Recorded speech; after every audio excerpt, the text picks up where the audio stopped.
Yo, what's up guys, this is Happy No with another GW2 PvP video with the Walking Reaper. Just a little joke. On this video I will show you the Reaper DPS type with Paladin's Amulet, and just that you already know I'm not the best Reaper, but I'm gonna show you the build and the basics, how this build is supposed to be functioning and how it should work normally. Now, because most of you just wanted to see the build before the gameplay, I will try to do that right now. I'm using the Greatsword and Axe plus Warhorn, Sigil of Agility plus Sigil of Exploitation for the max damage output, the Sigil of Agility just to be able, when you swap to your Greatsword, to do your Greatsword 2, Grave Digger, immediately to finish off low HP targets. That's the main reason why to use this. Then I'm using Sigil of Annulment and Sigil of Energy on my Axe Warhorn.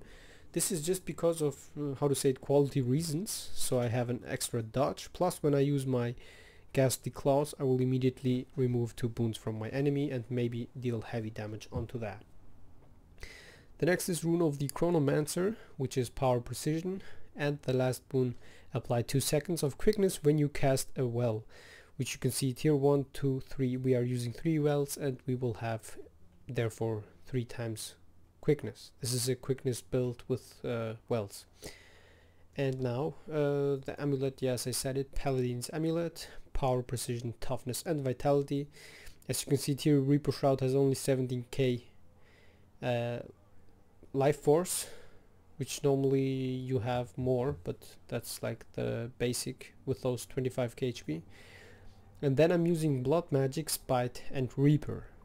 Now don't get me wrong, this build is just the type that I was trying out, and you can still swap it. You can swap Spite, Blood Magic has to remain, or you can even remove also Blood Magic to just go for full DPS, but one of them you can swap, replace them. And Reaper has to stay, of course. On Blood Magic, Lesser Signet of Vampirism, which is every 20 seconds. You will have this, I just have to show it to you here, Signet of... No, normally you had it here. No, you don't have this. Okay. Lesser Signet of Vampirism, which is mark a foe, allied players will siphon life from that enemy, which means the enemy will have this vampiric mark for 6 seconds, and you and your allied friends will just steal HP from him by attacking that target. Siphon health whenever you hit a foe, minions siphon health as well, and mark leave a mark when you dodge every 8 seconds. This should be normally short cooldown, but it is also okay. Inscribe a mark that bleeds foes when they trigger it and grants regeneration to allies, which is just, yeah, just there, useless. Vampiric Presence, you and your nearby allies siphon health with attacks. This effect increase while in Shroud. Life siphon damage, blah, blah, blah. This just says that you will steal more HP in combination with this. Last rites, as long as you are not downed, allies near you do not bleed out if they are downed. Gain healing power based on your current health. This is pretty nice to have.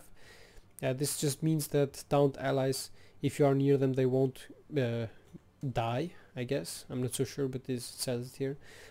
And Vampiric Rituals, wells gain reduced recharge time. They now grant protection to allies when cast and siphon health with every pulse.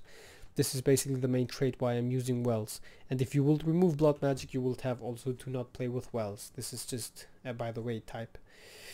Then on Spite, Spite is the one that can be changed for, which one was it? Soul Reaping or Death Magic, one of those two, I'm not so sure yet, but I'm just gonna explain my build before I tell everything else. Shroud skill 1 grants might. Chilling a foe inflicts vulnerability. We will be chilling the enemies with which one attack?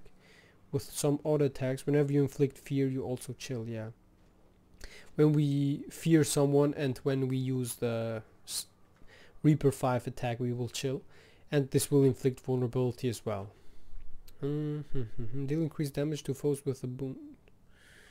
Focus and axe field recharge fast. I should use this one here because I thought I will be chilling more often, but I forgot that I'm not playing with staff, so we can go even with this. So my axe skills and focus, okay. I'm not using focus, right? I'm using Warhorn. Never mind. Let's go Dread. Inflict fear on a foe, applies vulnerability, deal increased damage to foes inflicted with fear. This is a 20% damage bonus, which is pretty strong when we use the Shroud 3 to fear enemies off.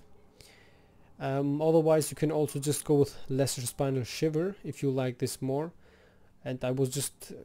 this is just a quality thing, how to say it. If you fear someone, you will have the 20 damage bonus, plus you will have the 5 seconds 10 stacks vulnerability, which means an additional 10% damage bonus during that.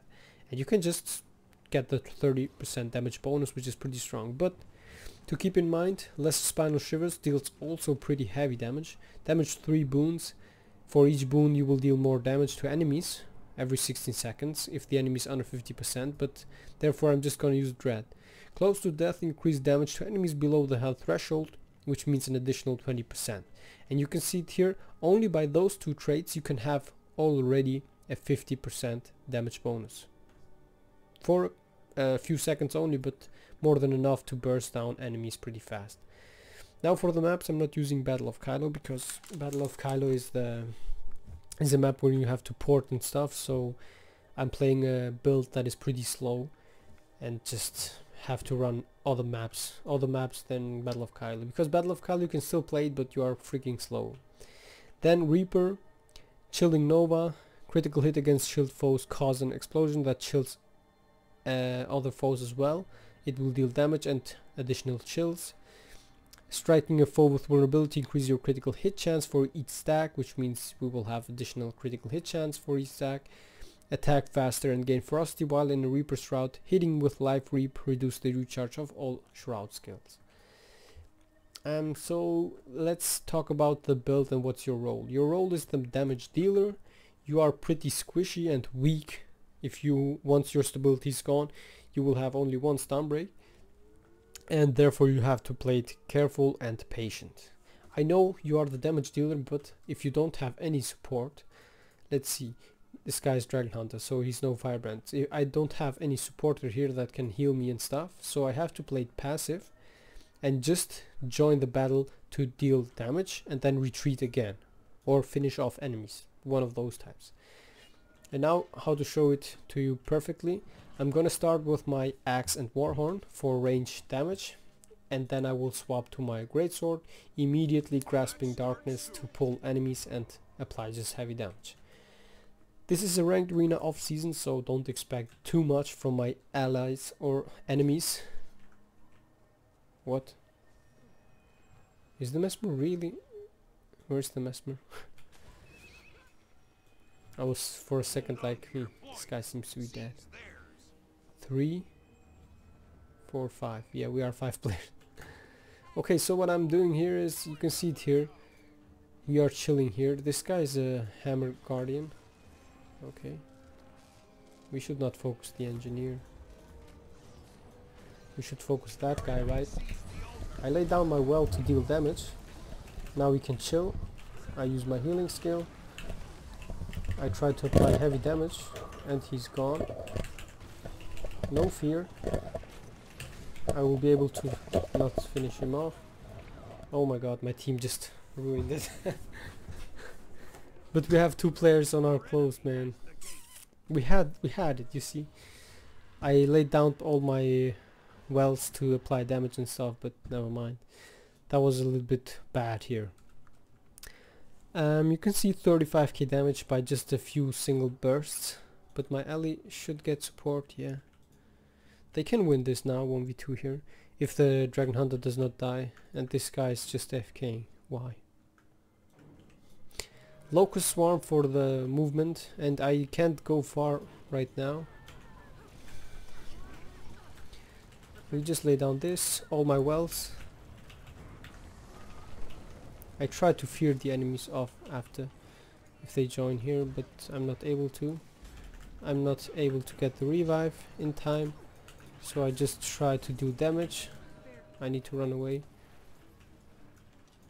My allied team is just, yeah, not playing how it's supposed to be. Going to my Reaper form and use the Reaper 2 to gain some additional mobility. I have this feeling that the enemies will come to get me here. Yep.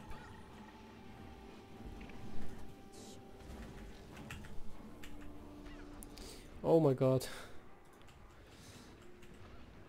This guy's dealing heavy damage. Okay. You see, what I did is just avoid it a little bit. I should have waited for my allied friends, but I thought I could be sneaky and go ahead. But the enemies are just were just waiting for me there. Huh. We should not stop mid, but we should do a little bit better team play. You can see it here, I'm just sneaky moving and going mid, interrupting this guy. Try to chill him there. Laying down my healing here. Now we can just attack.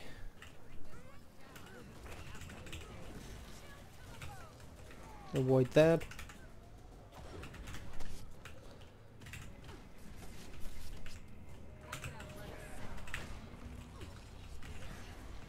I'm not able to get my damage going on, man. I'm so bad.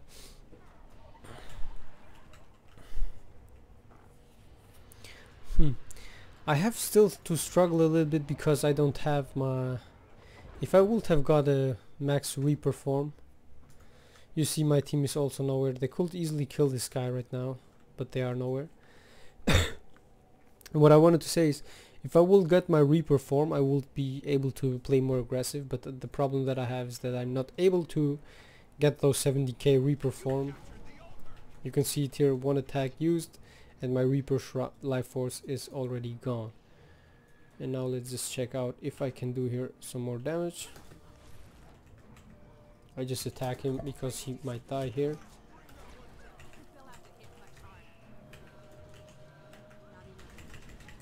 Nice try.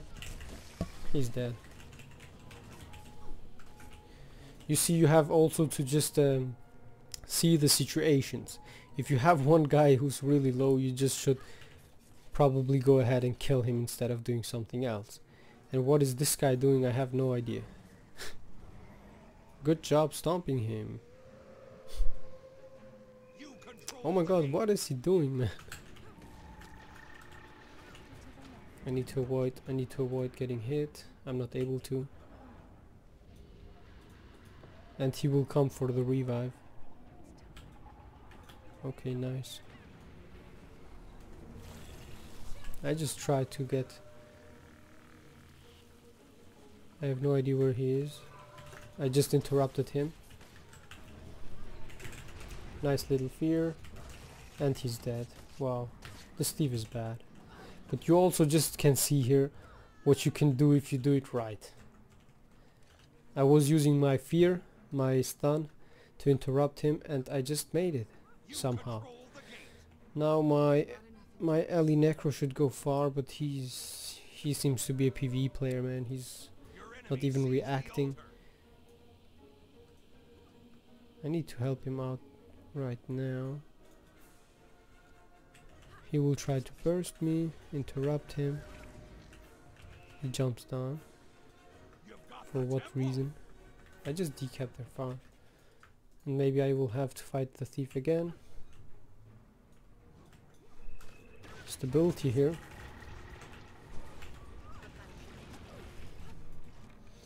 Okay, I have no idea what my ally there is doing. And why is he going there when I'm on far instead of supporting mid. I need to avoid. I can't jump up there. Interrupting him. Oh my god, I went to my Reaper form, but I'm just getting spawn killed. This is so bad.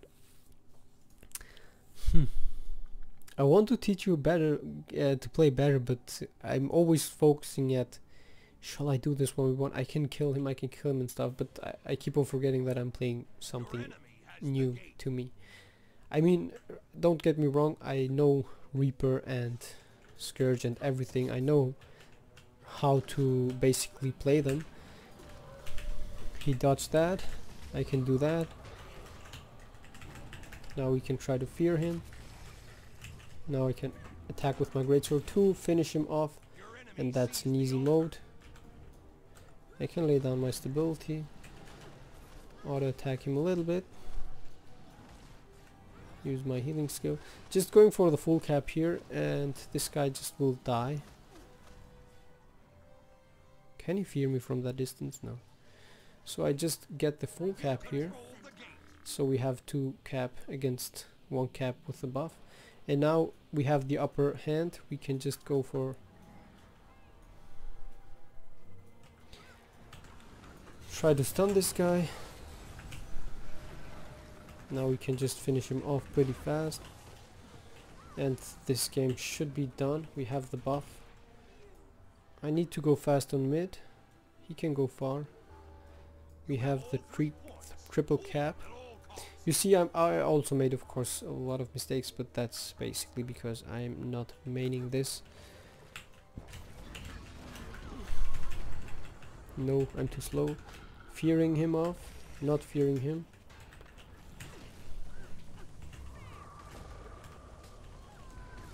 I need to use my stability. Okay. Now just attack him, finish him off. Let's go. Now we are working. Now we are doing work. I guess it is a, how to say it, decent example here. He will be somewhere here, yeah. I would have been able to go for a revive, but it would have taken too long. Where's this guy? Interrupt him. Fear him off. No fear. So just attacking him. Stability for myself. Pull him. And just auto attack him here. Oh my god, I should have auto attacked, but that was a little bit too slow. I should have only one attack more, and I should have won that. Okay, so what have I done? The statistics: 7 kills. Yeah, some mediocre damage and some mediocre healing plus a few kills. Okay. Now, as I just said it, and basically I should also find some players who record videos with me. Oh, damn it.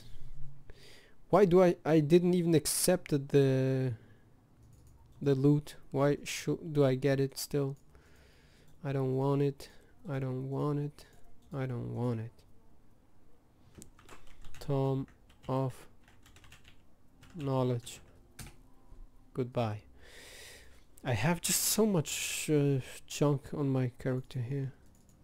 Okay, it's okay right now.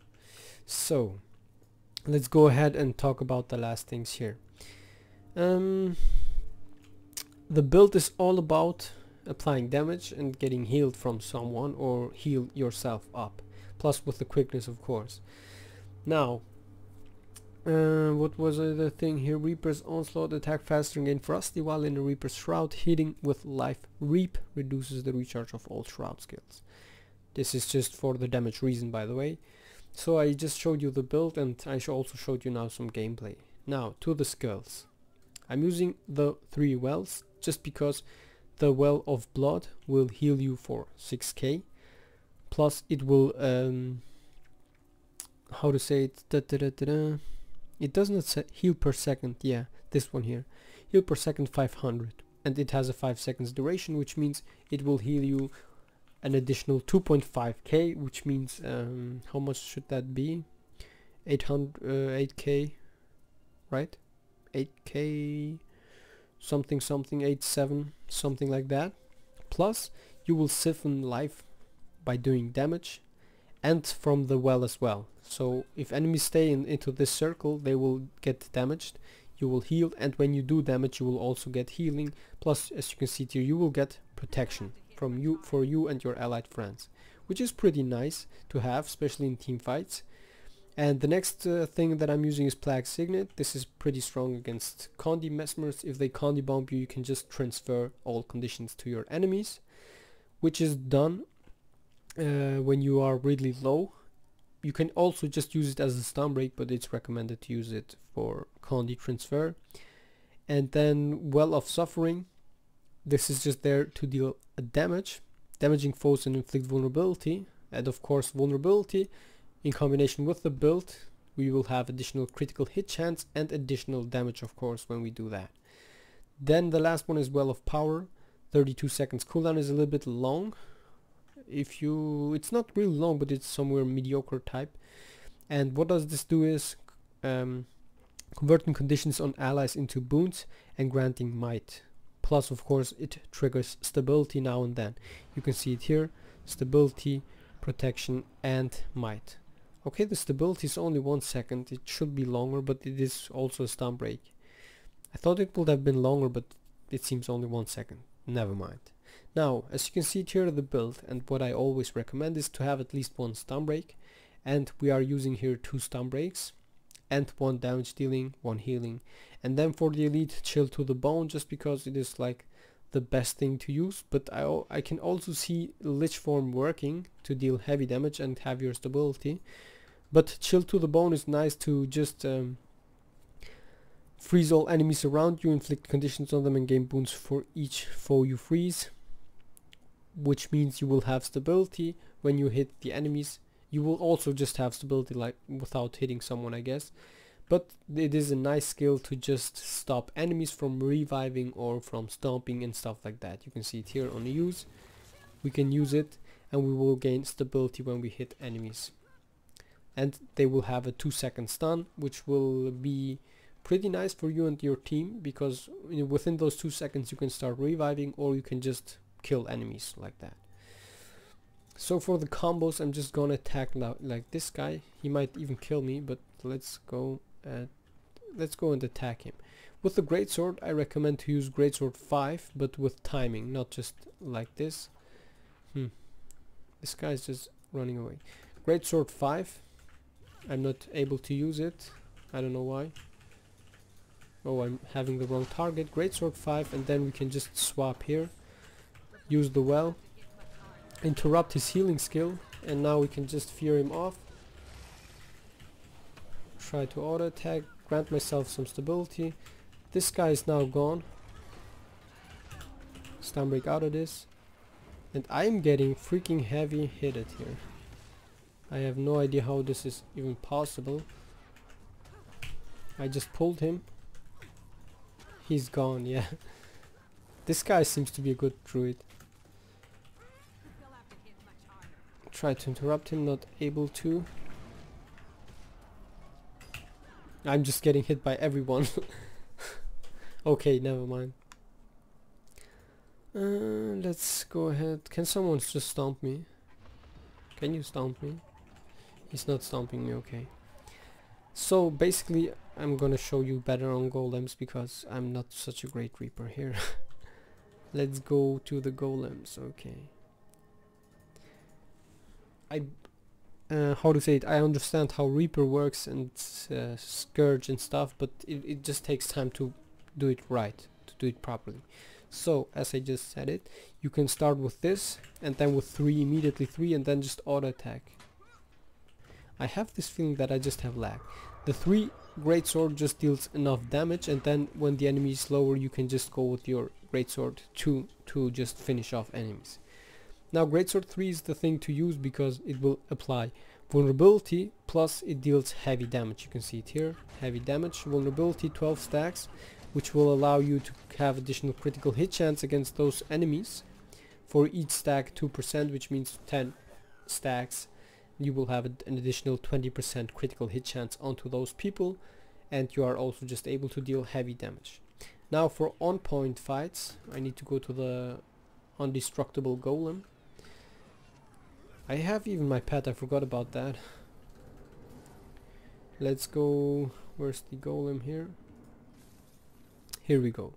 Now when you are attacking this guy, for example, you can just do this, auto attack to apply some vulnerability, and then swap, immediately do this, greatsword 3 and 4, and then well, and then just repeat fear, auto attack, interrupt, and you can see this, the damage output is pretty damn high if you do it right. You can do this, blind, auto attack, dodge a little bit around, auto attack, interrupt something, keep on attacking, dodge onto the enemy, finish him off with the greatsword 2, pull, greatsword 3, and then just auto attack again.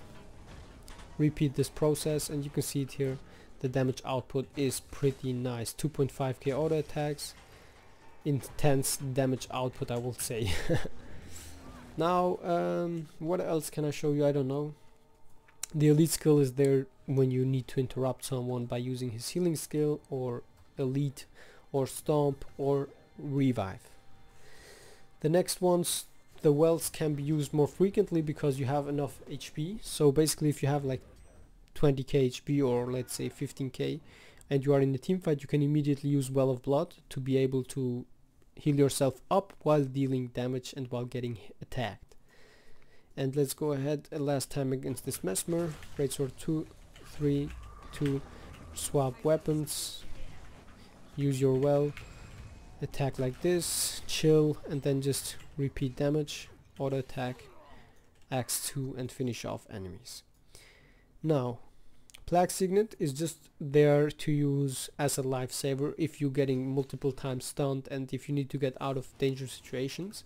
Otherwise, use always Well of Power, because it is a nice stun break. It will deal damage, it will steal HP, it will give you might, and you have the 1 second stability. So during that you are able to dodge and stuff. Well of Suffering is there to just deal damage, so whenever you can, just throw it to enemies and let it be there. Let it happen, deal damage. Meanwhile, while you do that, you will be having your quickness, and you can quickly burst down the enemies. On Reaper's Shroud, auto attack is pretty important. Death Charge is there to just leap to enemies pretty fast, can be used for mobility. Infusing Terror is there to give yourself stability and then to fear enemies, and then apply heavy bursts. Soul Spiral is there to just apply damage, and I need to quickly do a little bit of damage right now to load it up again. And you can see it here with quickness. What you can do, you can just apply it here, and now auto attack with quickness, finish off those guys pretty fast. Quickness rules pretty hard. Auto attacking, and now you can see it here. Executioner's Scythe is a normally unblockable attack, but they might have changed it. It is now an attack that will just chill the enemies, and in combination with your Reaper form 4, you will also be dealing chill on each attack that you apply with that. What else can I say now? Yeah, basically, if you want to play this build, try it out on 1v1 or on ranked arena first before joining ranked arena. That's what I recommend. And then this is a build that needs a team. It is not so viable alone. I know a lot of Reapers that can beat a lot of people on 1v1s, but that's not how this build is meant to be working. This build is a damage dealer on teams, which means if you are in a team fight, you will just deal damage, and Firebrand or I don't know what else support will heal you while you deal damage. And especially with Firebrand, with all the quickness combos, if the Firebrand plays with quickness, he can apply to you quickness and you can be even deadlier. And once your Reaper form is fully charged, your life force, you will just also be even deadlier with that. Yeah, what else? You have to also notice that your survivability is not the best, plus you are really slow. So it's not for people that like to play fast-paced style. What else? I don't know. If you have any questions, of course, you can ask me in-game or under this video. And now you will see, as always, 3 of my other videos, plus you can subscribe to my channel only if you like to. If not, don't do it. That was Happy No with my first Reaper video. Not my first, but the third Reaper video, or the second. But it was a long time that I was playing Reaper, and so it was fun to play it. Thanks all for watching. I see you in my next videos. Bye bye all.